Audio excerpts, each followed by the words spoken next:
आज तक रेडियो सुनता है सारा जहां। ज्ञान ध्यान।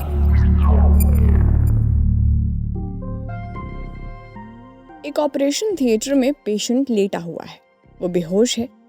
अब सोचिए, अगर सर्जरी के दौरान पेशेंट होश में आ जाए तो क्या होगा। मुझे तो ये सोचते ही डर लग रहा है। अब ऐसा ना हो, इसके लिए जिम्मेदार होते हैं एनेस्थीसियोलॉजिस्ट।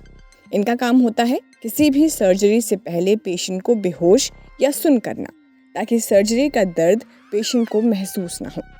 किसी भी तरह की सर्जरी से पहले डॉक्टर मरीज को बेहोशी की जो दवा देते हैं उसे अंग्रेजी में एनेस्थीसिया कहते हैं। ये दवा लेने के बाद मरीज को एहसास ही नहीं होता कि उसके शरीर पर कहाँ क्या हुआ। एनेस्थीसिया मेडिकल फील्ड में किसी करिश्मे से कम नहीं है। एनेस्थीसिया को लेकर लोगों में जागरूकता फैलाने के मकसद से हर साल पूरे विश्व में 16 अक्टूबर को वर्ल्ड एनेस्थीसिया डे मनाया जाता है। पर आपको पता है इस दवा की खोज कैसे हुई? जब ये दवा नहीं थी तो पहले कैसे मरीजों की सर्जरी होती थी? आज के ज्ञान ध्यान में बात इसी पर करेंगे।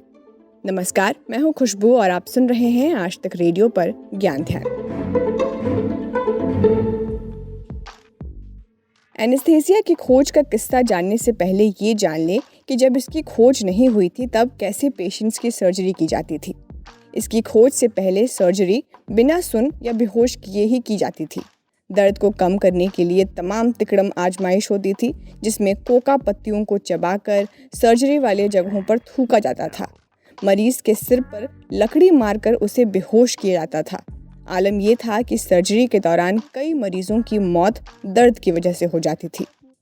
एनेस्थीसिया की खोज में कई वैज्ञानिकों और डॉक्टरों ने भूमिका निभाई।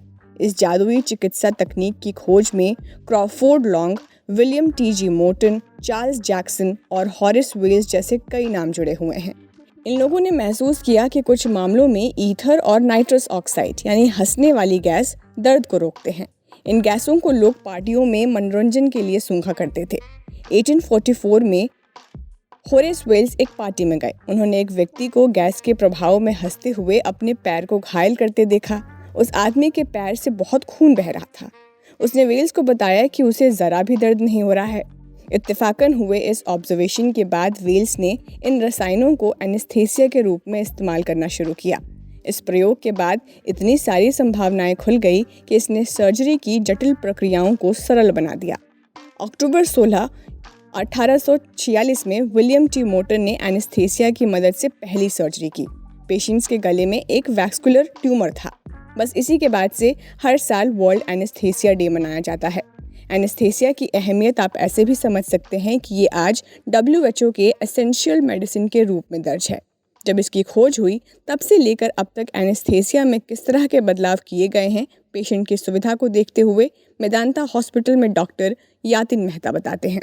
पहले आज से 150 साल पहले जो एनेस्थीसिया डेवलप हुआ वो तो क्लोरोफॉर्म और ईथर से हुआ, जिसमें सिर्फ उसको पेशेंट के मुंह के ऊपर आप स्प्रेड करते थे और उससे पेशेंट को एनेस्थीसिया मिलता था। उसमें कॉम्प्लेक्स सर्जरी वगैरह नहीं हो सकती थी, मतलब रिलैक्सेशन भी नहीं हो सकता, तो उसमें और पेशेंट का ब्रीदिंग का भी कोई कंट्रोल नहीं होता था। अब के मॉडर्न टाइम्स में एनेस्थीसिया में हम तो एक मेडिकेशन देते हैं, 2 टाइप के मेडिकेशन देते हैं, जिसको प्री मेडिकेशन कहते हैं। एनेस्थीसिया इंड्यूस करने के पहले देते हैं, जिससे पेशेंट को वॉमिटिंग वगैरह ना हो, उसके लिए भी दवाई देते हैं, जिससे एसिड जो होता है पेशेंट के पेट में वो कम हो, उसको प्री मेडिकेशन बोलते हैं। फिर एनेस्थीसिया के लिए इंडक्शन के लिए अलग दवाई होती है। इंडक्शन मतलब कि पेशेंट को एनेस्थीसिया मिल जाए, बेहोशी हो जाए, एक दवाई उसके लिए होती है। और बाद में उसको मेंटेन करने के लिए और मेडिसिन देते हैं। एनेस्थीसिया को मेंटेन करने के लिए गैसेस देते हैं जो ट्यूब के थ्रू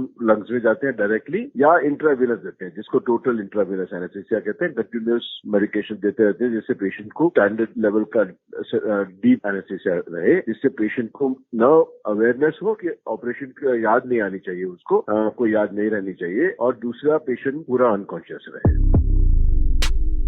तो जैसा कि आपने सुना, टेक्नोलॉजी की मदद से किस तरह एनेस्थीसिया आज कॉम्प्लेक्स सर्जरी में भी काम आता है। तो आज से 100 साल पहले तक जो संभव नहीं था। एनेस्थीसिया भी 3 तरह के होते हैं। एक होता है लोकल एनेस्थीसिया। इसका इस्तेमाल शरीर के किसी खास हिस्से में मामूली सर्जरी के लिए की जाता है। दूसरा होता है जनरल एनेस्थीसिया। इसमें पूरी तरह से बेहोश कर दिया जाता है और सर्जरी के दौरान इसके साथ क्या हुआ कुछ पता नहीं होता। बड़ी और गंभीर सर्जरी के दौरान जनरल एनेस्थीसिया का इस्तेमाल किया जाता है। तीसरा होता है रीजनल एनेस्थीसिया। इसका इस्तेमाल पेट जैसे शरीर के बड़े हिस्सों को सुन्न करने के लिए किया जाता है। जब भी पेशेंट की सर्जरी होनी होती है तब डॉक्टर क्या क्या चीज़ें जांच परखते हैं, किसे और कितनी मात्रा में एनेस्थीसिया का डोज दिया जाएगा, ये कैसे तय होता है, डॉक्टर यातिन से सुनिए।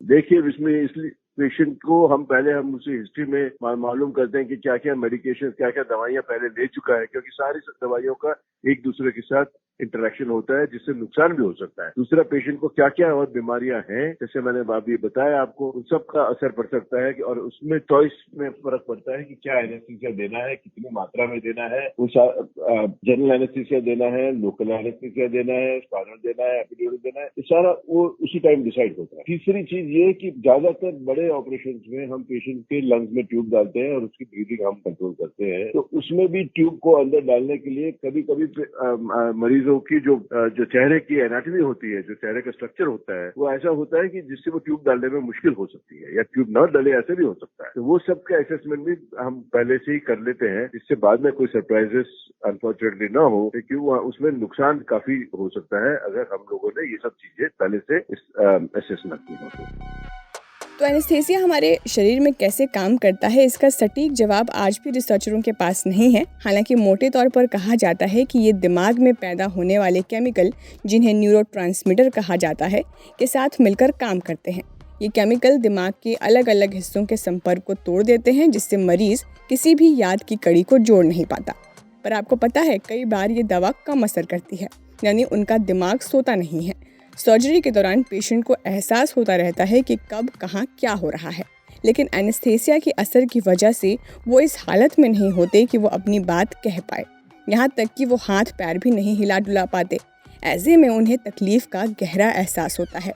ये तजुर्बा मरीजों में ज़िंदगी भर के लिए डर भर देता है।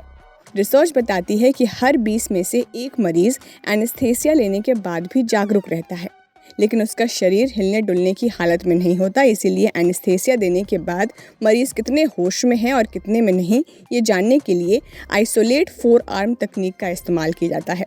यानी एनेस्थीसिया देने के बाद मरीज़ के बाजू पर एक काफ बांध दिया जाता है और कुछ देर बाद उसे मुट्ठी खोलने और बंद करने को कहा जाता है। अगर मरीज़ आदेश अनुसार करने लगता है तो पता चल जाता है कि दवा का असर अभी पूरी तरह नहीं हुआ है। तो आज के ज्ञान ध्यान में इतना ही। आपको कैसा लगा लिखकर भेजिए हमें radio@aajtak.com पर। अपना ख्याल रखिए और सुनते रहिए आज तक रेडियो। नमस्कार।